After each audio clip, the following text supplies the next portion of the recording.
নৃপতি বিম্বিসার নমিয়া বুদ্ধে মাগিয়া লইলা পাদনখ কনাকা স্থাপিয়া নিভৃত প্রাসাদ কাননে তাহারি উপরে রচিলা যতনে অতি অপরূপ শিলাময় স্তূপ শিল্প শোভার সার। সন্ধ্যাবেলায় সূচিবাস পড়ি রাজবধূ রাজবালা আসিতেন ফুল সাজাই ডালায় স্তূপ পদমূলে সোনার থালায় আপনার হাতে দিতেন জ্বালায় কনক প্রদীপমালা। অজাতশত্রু রাজা হলো যবে পিতার আসনে আসি পিতার ধর্ম শনিদের স্রোতে মুছিয়া ফেলিল রাজপুরী হতে শোভিল যোগ্য অনন আলোতে বৌদ্ধ শাস্ত্র রাশি। কহিল ডাকিয়া অজাতশত্রু রাজপুরনারী সবে বেদ ব্রাহ্মণ রাজা ছাড়া আর কিছু নাই হবে পূজা করিবার।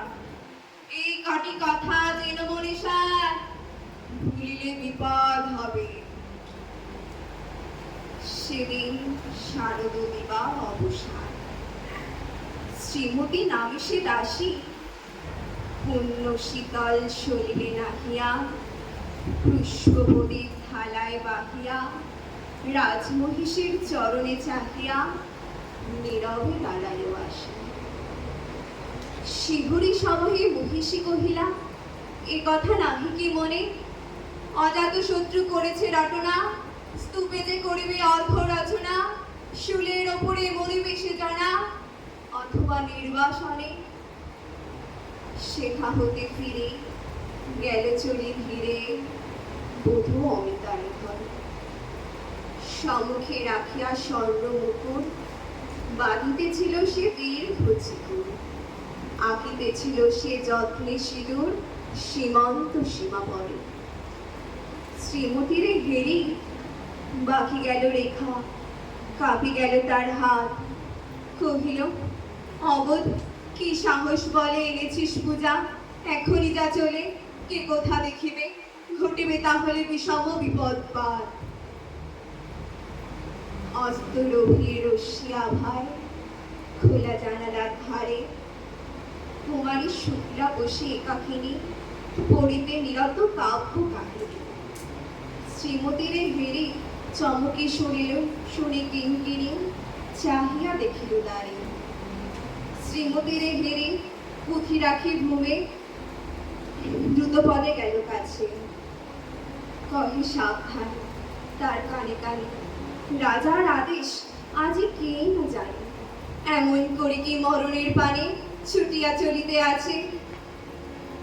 দ্বার হতে দ্বারে ফিরিল শ্রীমতী লইয়া অর্ঘ্যধার কে পুরবাসিনী সবে ডাকি কয় হয়েছে প্রভুর পূজার সময়। শুনি ঘরে ঘরে কেহ পায় ভয় কেহ দেয় তারে গালি। দিবসের শেষ আলোক মিলালো নগর সৌধ করে পথ জলহীন আধারে বিলীন কলকোলাহল হয়ে এলো ক্ষীণ। আরতি ঘণ্টা ধরিল প্রাচীন রাজ দেবালয় ঘরে শারদনিশীর স্বচ্ছ তিমিরে তারা অগণ্য জলে।